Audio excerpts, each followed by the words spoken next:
ठीक है. Good morning all of you. Good morning, sir. We are going to the lecture discuss topic about the income elasticity of demand. मागणीची उत्पन्न लवचिकता. आता यापूर्वी आपण काय पाहिलं? मागणीची किंमत लवचिकता पाहिली. आज आपण जे आहे मागणीची उत्पन्न लवचिकता जी आहे, तर हे उत्पन्न लवचिकता आपण लक्षात घेणार आहोत. आता यामध्ये एकूण मागणीतील उत्पन्न लवचिकता ह्याचं सूत्र जर आपण लक्षात घेतलं तर सूत्र यामध्ये आपल्याला असं सांगतं, मागणीतील शेकडा बदल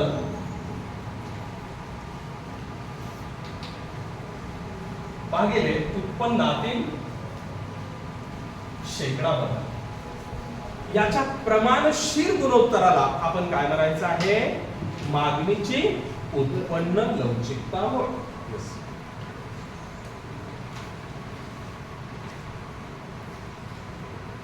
महाविद्यालयात सर्व विद्यार्थी विद्यार्थिनींना व शिक्षक शिक्षकेतर आता पहा की मागणीतील शेकडा बदल भागिले उत्पन्नातील शेकडा बदल याच्या प्रमाणशीर गुणोत्तराला आपण काय म्हणतो? उत्पन्न लवचिकता. आलं लक्षामध्ये? म्हणजे थोडक्यात उत्पन्नात बदल झाला असता मागणीमध्ये जो बदल घडून येतो याच्या प्रमाणशीर संबंधाला आपण काय म्हणायचं आहे? मागणीची उत्पन्न लवचिकता. म्हणजे फक्त बदल लक्षात घ्यायचा आहे. यामध्ये मागणीतील शेकडा बदल आणि भागिले त्याला उत्पन्नातील शेकडा बदल. म्हणजे जशी मागणीमध्ये उत्पन्नामध्ये जो बदल घडून येतोय, डेल्टा मीन्स चेंज, उत्पन्नामध्ये बदल घडून येतोय त्या पद्धतीने एकूण मागणीमध्ये सुद्धा बदल घडून येतोय याच्या प्रमाणशीर गुणोत्तराला आपण काय म्हणायचं आहे? मागणीची उत्पन्न लवचिकता. आलं लक्षामध्ये? एकदम साधी सोपी सुटसुटीत व्याख्या. आता व्याख्यामध्येच कधी कधी अर्थ दडलेला असतो. बघा काय आहे इथं? मागणीची उत्पन्न लवचिकता. उत्पन्नात बदल झाला असता मागणीमध्ये जो बदल घडून येतो त्याला आपण काय म्हणायचं आहे? मागणीची उत्पन्न लवचिकता. आणि त्याचं सूत्र आहे मागणीची उत्पन्न लवचिकता बरोबर मागणीतील शेकडा बदल भागिले उत्पन्नातील शेकडा बदल म्हणजेच काय आहे? मागणीची उत्पन्न लवचिकता. Right to understand? येते लक्षामध्ये? आता पहा की हे मागणीची उत्पन्न लवचिकता आपण लक्षात घेतल्यानंतर आपल्याला त्याचे काही प्रकार आहेत, ते आपण लक्षात घेऊ. एक म्हणजे धनात्मक उत्पन्न लवचिकता, पॉझिटिव्ह इन्कम इलास्टिसिटी. ओके. आता यामध्ये जे धनात्मक उत्पन्न लवचिकता म्हणजे काय आहे की उपभोक्त्याच्या उत्पन्नामध्ये बदल झाला असता उपभोक्त्याच्या नगदसंख्येच्या मागणीमध्ये काय होतो? बदल होतो. म्हणजेच या ठिकाणी थोडंसं आपण बाजूला ठेवूया. ठीक आहे?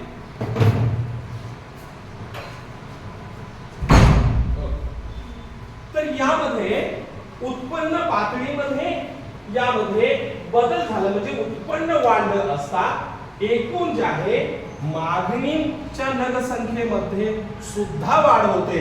त्याला आपण काय म्हणतो? धनात्मक उत्पन्न लवचिकता. आलं लक्षामध्ये? म्हणजे उत्पन्नात बदल झाला असता मागणीच्या नगदसंख्येमध्ये बदल होतो त्याला आपण धनात्मक उत्पन्न लवचिकता म्हणतो.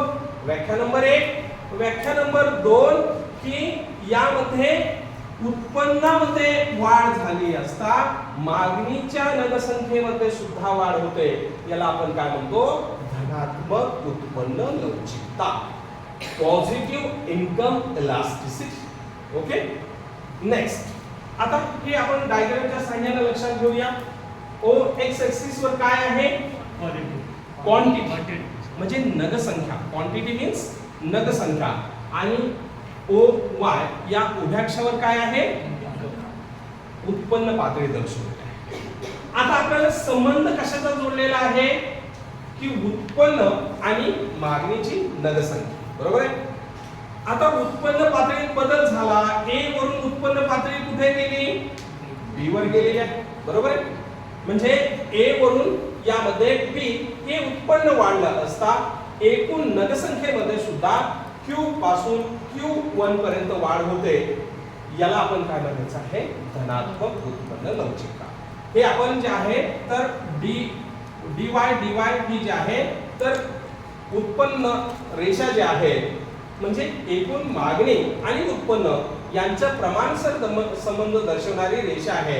हे दोन बिंदू जोडले असते जी रेषा प्राप्त होते त्याला आपण काय म्हणतोय तर धनात्मक उत्पन्न लवचिकता. कारण की हा स्लोप कसा आहे, धनात्मक आहे. म्हणजे डावीकडून उजवीकडे खालून वर जाणारा कसा आहे, धनात्मक आहे. का धनात्मक आहे, उत्पन्न वाढलं असता तुमची मागणीची नगसंख्या सुद्धा काय होते, याला आपण काय म्हणायचं आहे, धनात्मक उत्पन्न लवचिकता.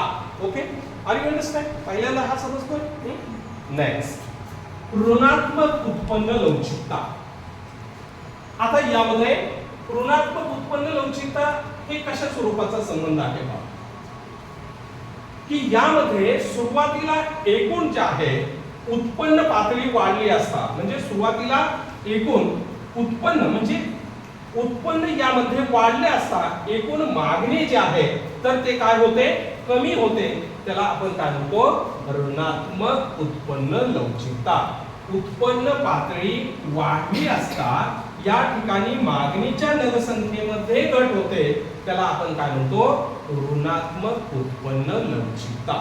हीच बाब आपल्याला आकृतीच्या साहाय्याने लक्षात घ्यायची आहे. OX म्हणजे आडव्या अक्षावर नगसंख्या दर्शवलेली आहे आणि OY या उभ्या अक्षावर काय दर्शवलेलं आहे, उत्पन्न पातळी दर्शवलेली आहे. यामध्ये dy ही रेषा डावीकडून उजवीकडे वरून खाली येणारी ऋणात्मक स्वरूपाची. कशी आहे, ऋणात्मक स्वरूपाची. आता सुरुवातीला पहा की ज्या वेळेस 10 एवढं म्हणजे 10 रुपये एवढं उत्पन्न आहे, ऍज इट इज पुस्तकामध्ये आकडेवारी घेतलेली आहे. 10 रुपये एवढं उत्पन्न आहे त्यावेळेस किती नगसंख्येची मागणी केली जात होती, पहा किती नगसंख्येची मागणी केली जाते, 4 नगसंख्येची. आता उत्पन्न वाढलेलं आहे, उत्पन्न 10 वरून उत्पन्न पातळी तुमची किती वाढलेली आहे, 20 रुपये वाढलेले. आता उत्पन्न वाढले असताना एकूण मागणीच्या नगसंख्येमध्ये काय होते, 4 ऐवजी मागणी किती नगसंख्येची होते, 2 नगसंख्येची. म्हणजे उत्पन्न वाढलं असताना मागणीची नगसंख्या इथे काय होते, कमी होते. म्हणून याला आपण काय म्हणायचं, ऋणात्मक उत्पन्न लवचिकता. उदाहरणार्थ काय सांगता येईल याला की जे तुमचं उत्पन्न होतं सुरुवातीला, समजा तुमचं उत्पन्न 15K आहे, मीन्स 23,000 म्हणजे 15,000 हे उत्पन्न आहे. आता उत्पन्न तुमचं किती झालेलं आहे, 25,000 झाले, बरोबर आहे. म्हणजे सुरुवातीला तुम्ही बाजरी वगैरे, बाजरी तुम्हाला माहिती, बाजरी अन्नधान्य कसं आहे, जाडे भरड आहे, बरोबर आहे. याची तुलना जर आपण गहूशी केली तर हे गहू कसं आहे, पौष्टिक घटक आहे. म्हणजे तुमचं उत्पन्न वाढलं असता तुम्ही जे आहे जाडे भरडे अन्न जे आहे त्याऐवजी यामध्ये गहू या घटकाला प्रेफरन्स देता. म्हणजे आपल्याला असं दिसेल की तुम्ही एकूण अपवादात्मक परिस्थितीमध्ये आपल्याला असं दिसेल की 4 ऐवजी तुमच्या नगसंख्येमध्ये काय होईल, बदल होईल. म्हणजे बाजरी तुम्ही अगोदर त्याचं सेवन जास्त करत होता, आता सेवन तुमचं त्याचं काय झालेलं आहे, कमी झालेलं आहे आणि तुमचं शिफ्टिंग कुणीकडे गेलेलं आहे, गहू म्हणजे चपाती जे आहे पोळी, तर त्याच्याकडे त्या सेवनाकडे तुम्ही वळला, बरोबर आहे. म्हणजे हे आपल्याला दिसून येतं की याला आपण काय म्हणतो, ऋणात्मक उत्पन्न लवचिकता. आलं लक्षामध्ये. नेक्स्ट लास्ट, शून्य उत्पन्न लवचिकता. आता यामध्ये शून्य उत्पन्न लवचिकता याचा अर्थ असा आहे की उत्पन्न पातळीमध्ये किती जरी बदल झाला असता तरी यामध्ये मागणीच्या नगसंख्येमध्ये जे आहे तर कोणत्या स्वरूपाचा बदल होत नाही. याला आपण काय म्हणतो, शून्य उत्पन्न लवचिकता. पहा हीच बाब आपल्याला आकृतीच्या सहाय्याने लक्षात घ्यायची आहे. OX अक्षावर नगसंख्या दर्शवलेली आहे, OY अक्षावर उत्पन्न पातळी मीन्स इन्कम मीन्स उत्पन्न पातळी दर्शवली. इथं पहा की वस्तूच्या उत्पन्न पातळी तुमचे 5 वरून 10 झाले, 10 वरून 15 म्हणजे के मध्ये मानूया आपण 1000. आता 5000 वरून उत्पन्न 10000 झालं, 10000 वरून 15000 झालं, 15000 वरून 20000 झालं, म्हणजे उत्पन्न पातळी काय होते? वाढते आहे. मात्र मागणीच्या नगसंख्येमध्ये इथं काय बदल होतोय का? कारण की मागणी जी आहे ते काय आहे? OY या अक्षाशी कशी आहे? कशी आहे? समांतरित. आलं लक्षामध्ये? कशी आहे? समांतरित आहे. म्हणजे या ठिकाणी आपल्याला जे लवचिकता जी आहे, उत्पन्न लवचिकता या ठिकाणी कशी आहे? शून्य.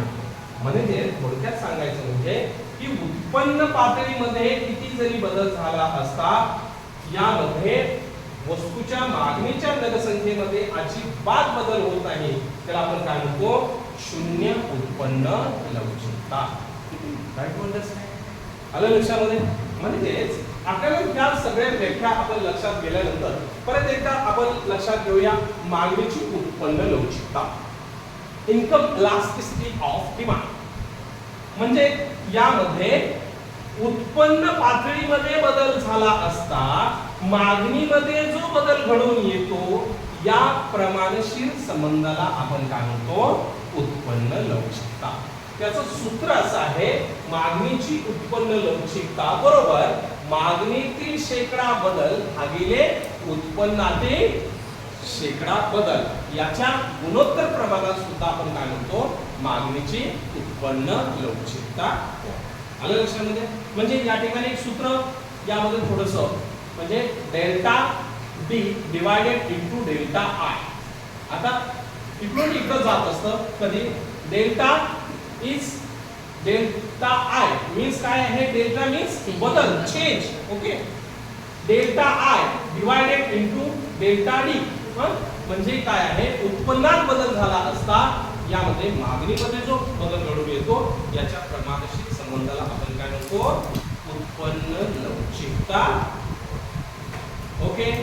आता हे डेफिनेशन झाल्यानंतर धनात्मक उत्पन्न लवचिकता म्हणजेच एखाद्या विशिष्ट परिस्थितीमध्ये आपल्याला असं देखील उत्पन्नात बदल झाला असता मागणीच्या नगसंख्येमध्ये जो बदल घडून येतोय त्याला आपण काय म्हणायचं आहे? धनात्मक उत्पन्न लवचिकता. म्हणजेच मागणी यामध्ये उत्पन्न पातळी वाढली असता एकूण मागणीच्या नगसंख्येमध्ये सुद्धा तेवढीच वाढ होते, ज्याला आपण काय म्हणतो? धनात्मक उत्पन्न लवचिकता. म्हणून सुरुवातीला पहा उत्पन्न पातळी A वरून उत्पन्न पातळी B पर्यंत गेली. म्हणजेच या ठिकाणी पहिल्यांदा A एवढी एकूण जे आहे उत्पन्न होतं त्यावेळेस OQ एवढे काय होतं? मागणीची नगसंख्या होती. बरोबर आहे? आता उत्पन्न पातळी A वरून B पर्यंत वाढली म्हणजेच एकूण नगसंख्या Q वरून Q1 पर्यंत काय झालेली आहे? वाढलेली आहे. म्हणजे उत्पन्नात वाढ झाली असता मागणीच्या नगसंख्येमध्ये सुद्धा काय होते? वाढ. हे सुरुवातीला संतुलन A होतं, नंतर संतुलन B कडे काय झालं? शिफ्ट झालं. का झालं? उत्पन्न पातळीमध्ये वाढ. ज्यावेळेस A आणि B हे दोन संतुलित बिंदू जोडले असता आपल्याला जी रेषा प्राप्त होते ते काय आहे? dy. बरोबर आहे? dy. D means demand, y means yield. त्याला इन्कम सुद्धा म्हणतो. म्हणजे आपल्याला एकूण उत्पन्न आणि मागणीची नगसंख्या यांच्याशी प्रमाणशीर संबंध म्हणजे धनात्मक स्वरूपाचा संबंध आपल्याला दिसून येईल. आलं लक्षामध्ये? याला आपण म्हणतो धनात्मक उत्पन्न लवचिकता. काय म्हणते? समजते? तर यानंतर ऋणात्मक उत्पन्न लवचिकता याच्या विपरीताने गेलो असतो. इथं तुमचं उत्पन्न वाढलं असता या ठिकाणी मागणीच्या नगसंख्येमध्ये काय होते? घट होते. याला आपण काय म्हणतो? ऋणात्मक उत्पन्न लवचिकता. म्हणून dy ही जी रेषा आहे डावीकडून उजवीकडे वरून खाली येणारी ऋणात्मक स्वरूपाची. म्हणजे उत्पन्न पातळी आणि मागणी याच्यामध्ये कशा स्वरूपाचा संबंध दर्शवलेला आहे? व्यस्त स्वरूपाचा संबंध. म्हणजेच या ठिकाणी आपल्याला सुरुवातीला उत्पन्न पातळी 10 एवढे आहे, म्हणजे सिंपल 10K मानूया, 10,000 एवढे आहे, तर त्या ठिकाणी एकूण किती लोकसंख्येची मागणी केली जाते? 4. आता उत्पन्न पातळी वाढली, 10 वरून तुमची उत्पन्न पातळी किती? 20,000 झालेली आहे. 20,000 झाली. आता 20,000 झाल्यानंतर तुम्ही जे सुरुवातीला ब्रेड बटर असेल किंवा यामध्ये आपल्याला बाजरी असेल, जे कमी गुणवत्तेची वस्तू आहे, त्याचं सेवन तुम्ही अगोदर जास्त करत होता का? उत्पन्नाचं प्रमाण तुमचं कसं होतं? कमी होतं. आता उत्पन्नाचं प्रमाण तुमचं काय झालेलं आहे? वाढलेलं आहे. म्हणजे तुम्ही जे कमी गुणवत्तेच्या वस्तू त्याचं सेवन उत्पन्न वाढलं असतं, काय करणार? कमी करणार आहात, बरोबर आहे? कमी करणार आहे ते. म्हणजे उत्पन्न वाढलं असता बाजरी किंवा जाडे भांडे अन्न आहे त्याच्यावर पूर्वीसारखा खर्च करणार आहात का? त्याच्याऐवजी तुम्ही गहू किंवा अन्य घटकाला खर्च करणार आहात आणि बाजरीवर खर्च काय करणार आहात? कमी करा. म्हणून उत्पन्न वाढलं असता त्या वस्तूची म्हणजे बाजरीची मागणी काय झालेली आहे? कमी झालेली आहे. म्हणून याला आपण काय म्हणतो? ऋणात्मक उत्पन्न लवचिकता.